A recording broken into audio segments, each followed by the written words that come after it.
When someone wrongs us, it's natural for us to want to see justice done. And forgiveness can sometimes seem like a betrayal of justice, like we're letting the offender off the hook. Well, today on Truth for Life, Alistair Begg explains why this isn't the case.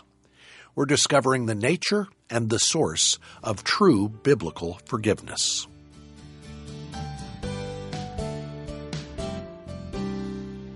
The unhappiness of countless numbers in our society today can be traced to this singular root, namely that they have never experienced genuine forgiveness, or in turn, that they themselves remain unwilling to extend forgiveness to those who seek it from them.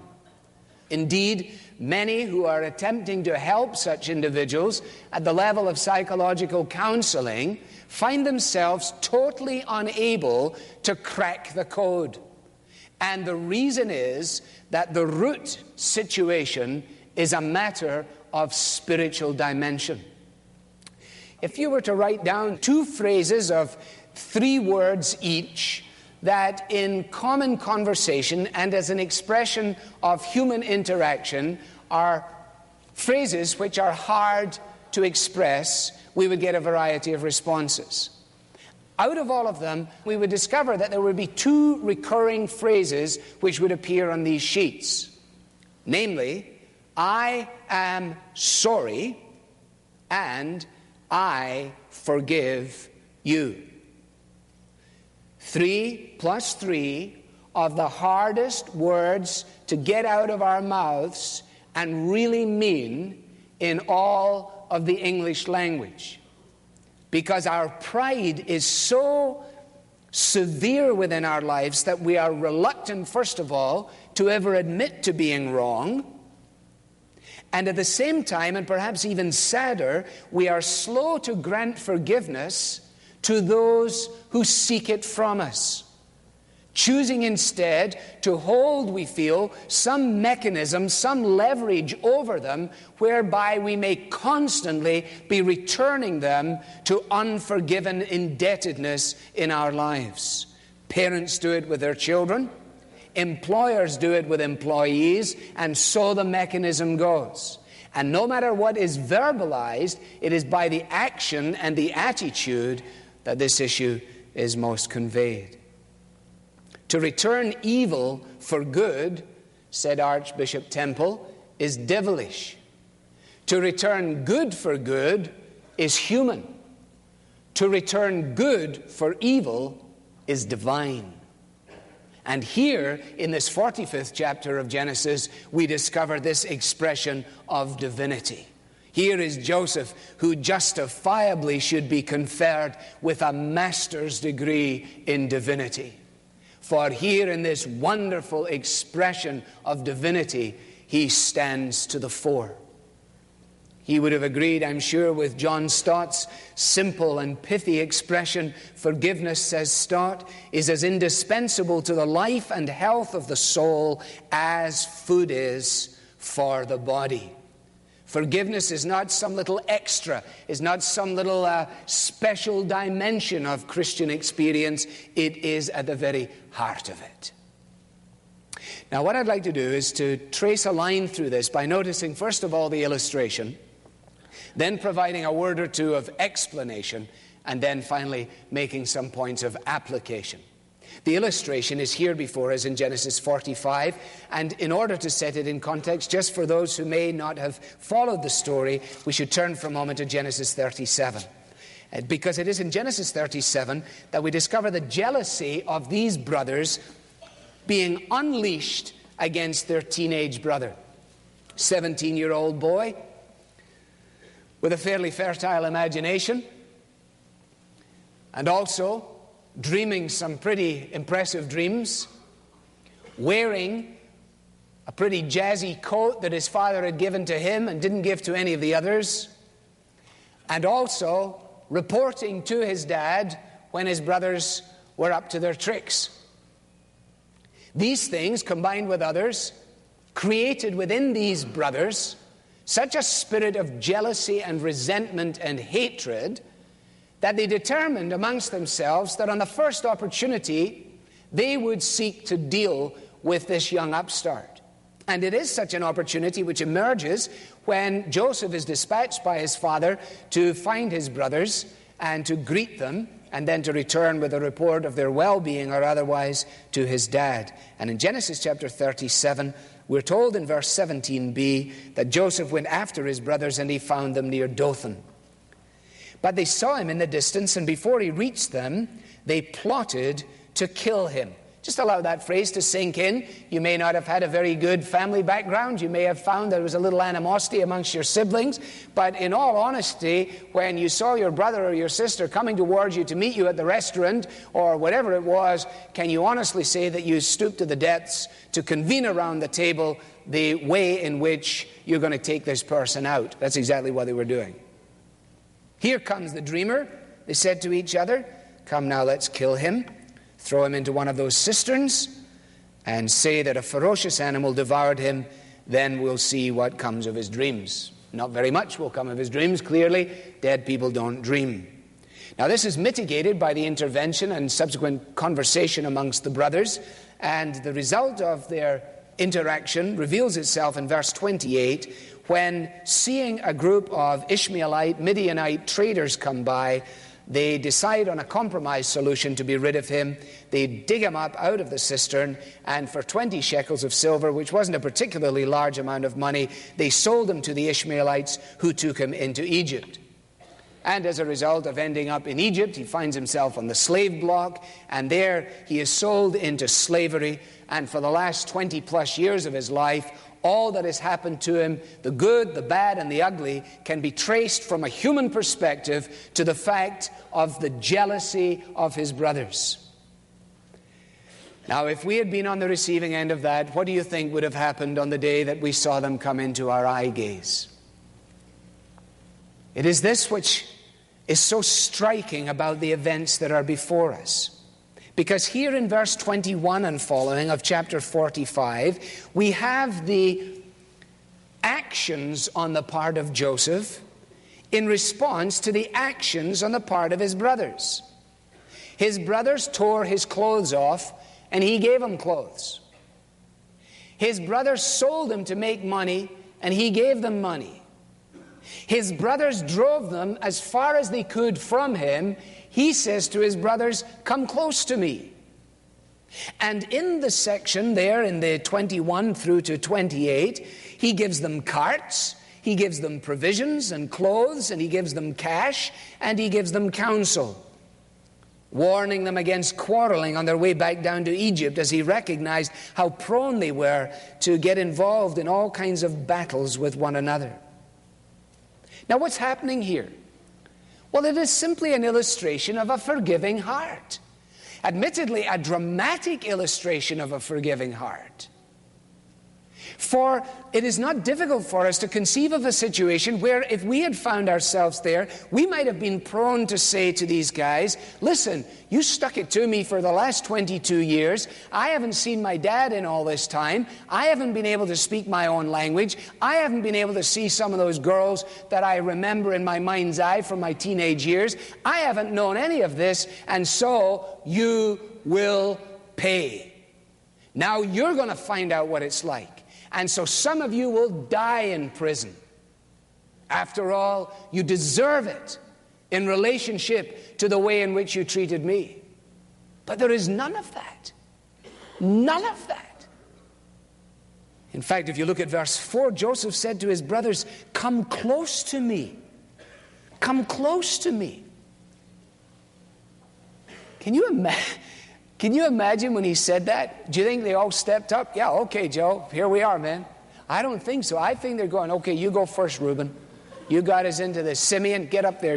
Come on, get up. I'll just wait at the back. Go on. Because they didn't know what he was going to do when he said, come close to me. He might have just gave one of them each on the nose just when they came up. Take that. Come close to me. They could never have anticipated that he who had been reviled by them, would ever want to be close to them again. And yet he says, I want you to come up here. And when they get up close, he says, I don't want you to be distressed. Can you imagine them looking at one another? Not only mystified by the fact that this guy in the Egyptian outfit, all dressed up as it were for Halloween, this guy all dressed up like this is actually their brother. And as he takes off his robes and as he reveals himself to them, they're mystified by this, but even more, they're mystified that he would speak to them with such tenderness. Indeed, not only did he speak with tenderness, but he embraced them. And in verse 15 it says that he kissed all his brothers, and he wept over all his brothers, and he talked with all his brothers. This is dramatic. The last 44 years of my life, I've seen some family feuds. Mercifully, not in my own family, but I've seen some family feuds. And I've listened to tales that would make your ears curl. She did this and she said that and he wrote there and he didn't return this and he never paid that and I gave him that and this and that and so on. And you're dealing with some of the most embittered, sad, lonely people that you ever met in your life. And they are hanging on to these circumstances and they flat out refuse to forgive. And they are chained, enslaved. Not Joseph. In fact, Joseph, all these years before Jesus ever spoke the words, is a living illustration of what Jesus says in the Beatitudes and what Paul quotes in Romans chapter 12. If your enemy is hungry, feed him. If he is thirsty, give him something to drink. Do not be overcome by evil, but overcome evil with good. This is a revolution. This is a major revolution. This is the Jesus revolution. He revolutionizes lives with his forgiveness in order that forgiven lives might be revolutionary in their impact. This is the great impact that the church is to make in the world. We're not supposed to be shouters and bawlers and sign writers and marchers and shooters and protesters and aggravational people. We're supposed to be the forgiving gang. Do you honestly think that conservative evangelicalism in America is conceived of by the rank and file of the American culture in terms of this kind of forgiveness? Not a chance. They have us pegged as a special interest group. They have us set in a little economic and political box. And we have largely done it to ourselves. Because irrespective of our economic prowess, irrespective of our political convictions, Jesus did not come to set up a political economic kingdom. How can you have any nation full of sinners that belongs to Jesus Christ?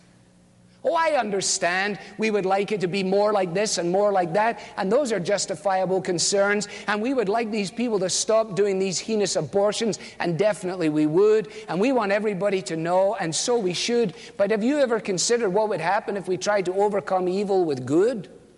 If we took all the time and personnel and money and resources in opening our hearts and opening our homes to drug addicts and to aid victims and to girls that are pregnant without wanting it, if we started on an individual basis to transform our streets and our cultures, when people went down the road, they said, you know, in there, they got 3 girls live in that room above the garage, and all 3 of them are pregnant. And you know what? They're ministering to them. It's amazing what's happened there. Do you see that thing there? They got 2 guys that have got AIDS. They live in their house. In their house. Can you believe that? Would you put those people in your house?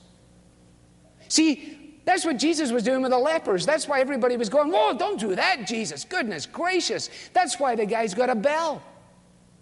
Don't you understand? We're the guys with the bells now. We're ringing them to keep these people away from us. Overcome evil with good. Let your light so shine before men that they will what? See your good deeds. Deeds. Not that they will hear your erudite doctrine. Not that they will embrace your systematic theology.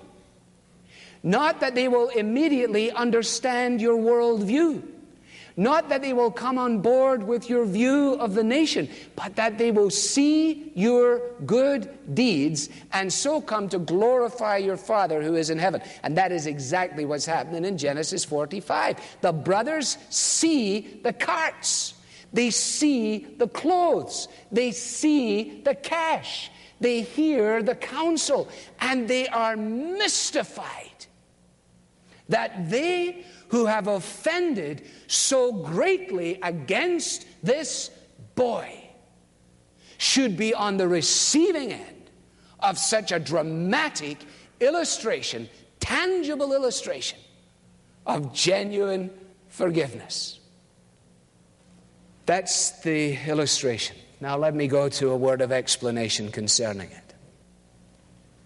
There is a great danger in speaking in this way. There are multiple dangers in speaking in this way, but one of them is that it can easily be responded to on the part of some as a form of moralism. In other words, as you listen to me speak, you think that you understand me to this point, and what you hear goes something like this. I've been a generally irreligious kind of sort. I haven't really done the sort of things that would have been best to do, but I have recently plugged back into religion, and I'm trying to find out what it is you're supposed to do. And what I hear you telling me to do is one of the things I need to do is to be a forgiving person, and I want to thank you for that, and I'm going to try very hard to do that starting right now, and I'll let you know next Sunday how I'm getting on. Absolutely flat-out misunderstanding of everything. That is moralism. That is externalism. That is not the gospel. That is what people are listening to every Sunday in churches, and it drives them absolutely nuts. They don't want to come to church and be told again to do something that they know flat-out they can't do. Pull your socks up. Be a nice person. Stop being resentful. Try and be a little kinder. Be good fellows and girls. And have a great week. And out the door they go and say, how in the world am I supposed to do that? You see, that's the issue. Now that's why we read from Matthew chapter 18, and I'd like you to turn there, because this is a wonderful explanation as to the nature of forgiveness, both in receiving and in bestowing forgiveness. The question in verse 21 that is asked by Peter is a good question, and you can imagine that Peter thought it was a good question and was really quite proud of it. He usually was, and I can only assume that he thought this was a good one. And then Peter came to Jesus and said, Lord, how many times shall I forgive my brother when he sins against me? Up to 7 times. You just imagine Peter wanting a pat on the back for being able to make it known to Jesus that he knew that he should forgive his brother. Hey, good. And also, I know that in forgiving my brother, I'm not just supposed to do it once. I'm supposed to do it multiple times. And Jesus, I was wondering if 7 would be okay, so that I could kind of write the people's names at the top of a page. I could put check marks down the side, forgive him 7 times, and then just take care of them from there. Would 7 be all right? And Jesus says, listen, forgiveness is not a matter of calculation. It is a matter of the heart. You don't forgive your wife or forgive your children on the basis of how many forgivenesses you're giving out on any given day, do you, I hope? We don't love on that basis. It's not a matter of calculation. It is a matter of heart attitude. And so Jesus responds and he says, I tell you, it's not 7 times, but it's 77 times, or in the variant translation, it is 7 times 70. Ah, says somebody, 490 times. That's good. I like that. I'll start from now, because I got a few people that are up in the high 300s already, and I've only got about another 127 to go with most of them. Then I can be done with that as well. That's not the point. It's not an issue of is it 488 or 491 or 497. Jesus takes 7, which is a perfect number in biblical terms, takes another perfect number, which is 10, multiplies them together, which gives them 70. You tracking with me? And then he multiplies 70 by 7, which gives him 490. And it's simply a picture of forgiveness on an unlimited level. He's saying this. Hey, Peter, if you really understood forgiveness, you wouldn't even be asking the question. You wouldn't be asking if you could limit it to 7 times. He says, let me tell you what it's like. The kingdom of heaven, he says, is like a king who wanted to settle accounts. And then you have the story right there before you. It's a wonderful story. A guy who owes an incalculable debt is set free. And then he goes out and finds a friend of his who owes him a few dollars, and he says, hey, give me the money. The chap says, I can't repay you. So he starts to choke him.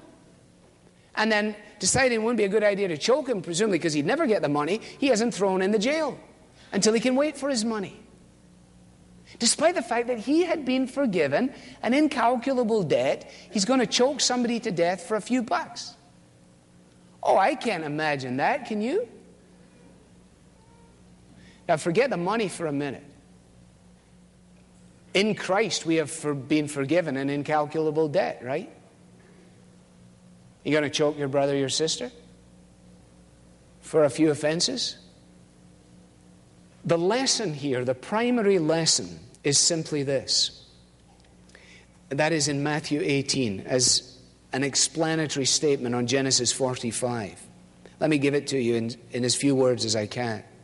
Prompted by gratitude, the forgiven sinner must always do everything in their power to forgive whoever has offended against them. This is the primary statement. The forgiven sinner, prompted by gratitude, must always and in every case do everything in their power to forgive whoever has offended against them, and must do all in their power to bring about complete reconciliation. Now, your minds will immediately go to all kinds of points of application. Just try and bring them back for a moment. That is the principle stated.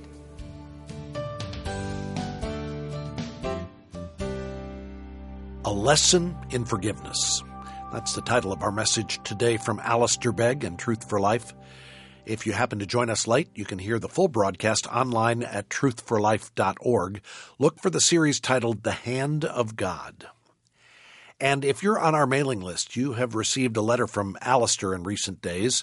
You may remember he addressed a topic that is at the center of this whole ministry. It's the topic of truth. I'm sure you've noticed that we live in an age where nothing seems absolute. Our world seems to care more about not offending people than it does about distinguishing between reality and fantasy.